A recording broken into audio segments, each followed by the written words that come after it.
Did your relationship with Galway start by accident then? You mentioned Bo Michael, that was bringing us back this morning, but obviously you then did start to target Galway. Yeah, look, Galway to me is a great place. It's a great place to go. People love it, there's a great atmosphere in it. A winner in Galway can make, what would I say, a winner in Galway is probably worth 2 or 3 in an ordinary country track, and an ordinary fella with a handicapped horse can go down there and have a winner, and television cameras, the crowds that are there, and it can make a name, you know, that he can get a name for himself that people might never heard of before. So, and it's not always the best horse, like they're not group races down there, so you have a chance with these lesser handicaps. So it's great for a smaller lad starting off just to get going, and it got me going. And well, I'm not saying it got me going, we were going before that, but it gets you, people get you recognised, and we just sort of targeted from there. And we got a thing, Dooley's and Bart O'Sullivan on board then, and Bart always loved the place, and they'd come over, and this is the Dooley's first visit to Galway, was the year they won the Galway Mile, so how could you top it? And they went back the following year and done the same, but like, as I said, they've had a great time there, and I have to say Galway Racecourses themselves look after them so well, so they're made so welcome, and that's what it's all about. I know you're primarily, I can think of Victram and some nice jumps horses or dual purpose horses you had. I know you're primarily flat trainer, but the hurdle and the plate have a certain mystique about them as well, I suppose. Yeah, look, you used to see Paul Nolan there for years. He won I think he won the hurdle race there twice. And I remember I was only starting off. I remember looking at him one day, the pressure he was under watching a horse. He won that day, and Cuna Gray maybe. Yeah, and you know it was great. And it's the hurdle day is a brilliant day. The plate day is a great day, and the atmosphere that it creates. And the thing about it is, it creates it for both goals. Not just all along the flat. There's the big flat days, and then there's the big jumps days, and it's a great occasion. Is it a bit like Cheltenham now? You want the horses well handicapped, but they also have to be of a certain quality and bracket to even get into the race. Yeah, to the bigger races, definitely. You know, you need a decent horse. I remember a few years back, you go to Galway Hurdle, you get in with 117, 118. You'd be lucky to get into the 123. You know, the handicap not 123 now. So the calibre of horse has gone way up to run even in these races, and I suppose it's the money that's around there for them. Like, there's huge prize money there for all these races, and that's a huge factor. So people are looking at the amount of money they can win there as well. So it's one of the reasons why people are targeting better horses for them. Like, you'd want a horse nearly want to be a Cheltenham horse to go and win a Galway Hurdle now. It's true, it's absolutely. And what's the best value horse you bought, we'll say, because in fairness to you and Stephen Thorne, you look to buy a certain bracket of horse that can run the good race. Yeah, well, that's why we target it, because, you know, the way I look at it at home here, if I win a 0 to 100 handicap worth 15 grand, I get £6 for it and weight, or a penalty. Usually you could get 8 if you win it too well. And all of a sudden you go up, if you have a 95 horse that's capable of running well in a big Premier handicap and he wins 15 grand, he's up to 100, well, yeah, you're not going to win no Premier with him. So we target these big races, and last year CASANOVA, I think, collected nearly 80 grand in prize money. He didn't win a race, but he was placed in Galway Mile. He was placed in CASANOVA isn't that well named, as it turned out. No. He's named after me. He's picking up prize money anyway.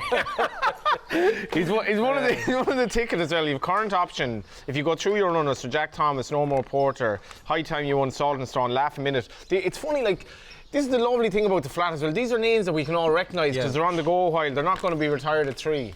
No, definitely not. And they're all geldings, or mainly geldings. So they're not even going to be, what would I say, they're not going to go to stud or anything like that. So, as I said, retirement will beckon for them, that they'll go to somewhere else and they'll do a different discipline after that, like showing or show jumping, whatever. So what do they do during the week? So what are your plans for them?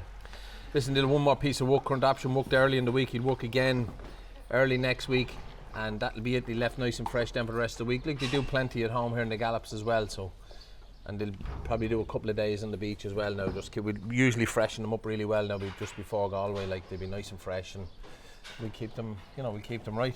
What was your favourite memory of all the, like, you won sort of big race in lockdown as well, but I do remember you saying at the time it's all about the people. Of course it is. I think the first year we won the Galway Mile was an unforgettable. What year was that then? The year before. Was it the year before lockdown? It was the year before lockdown.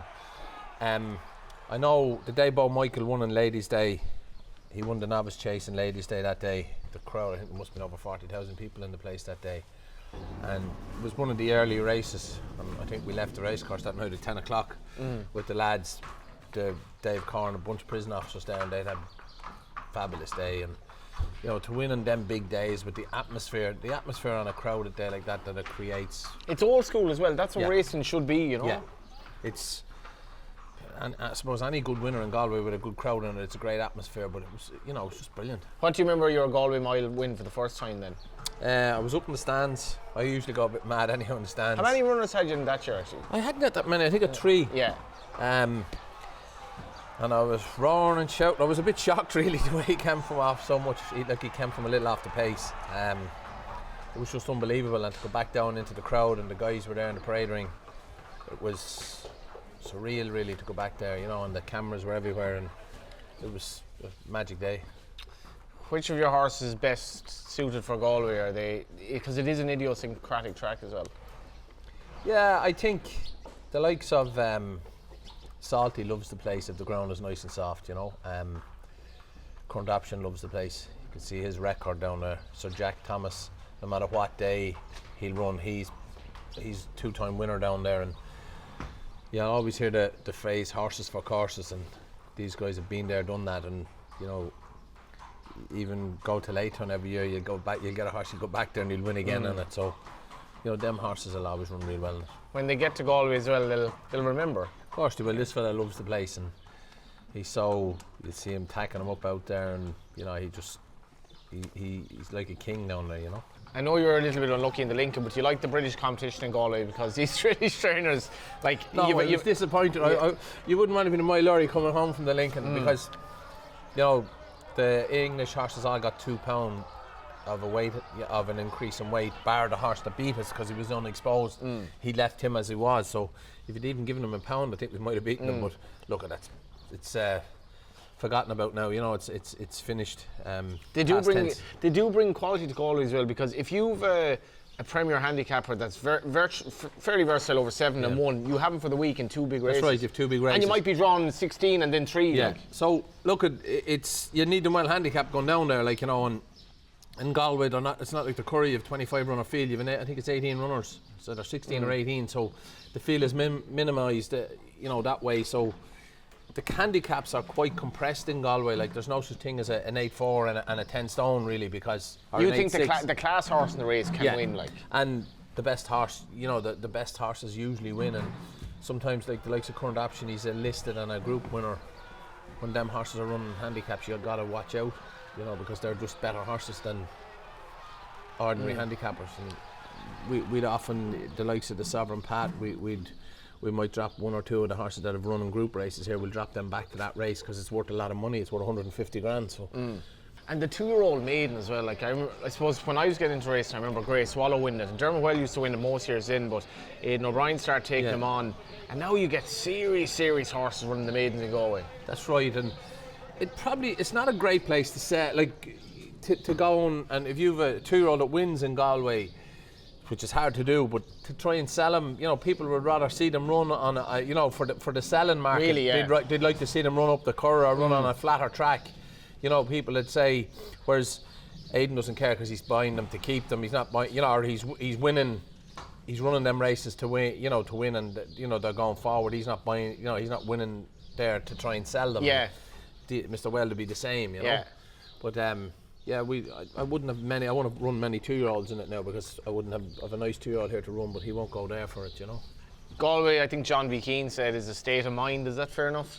That would be, yeah. I don't know what mind you'd have left coming out of it, but it's funny being here this morning in the world of, like, everyone's on their phone and technology and all that, but simple things around being around the beach and the horses, everyone has a smile on their face, just nature. Yeah, look what it is, and as I said, the beach is a lovely place to be, and it's a great place to clear your head as well, and it's the same for the horses, you know, they love it, and they're just so chilled out. You've seen them coming off out there, they're so cool and calm and collective, and they just, you know, it's a real chill out day and enjoy it, and it's great for their body as well as their head. Watch live racing now on racingtv.com.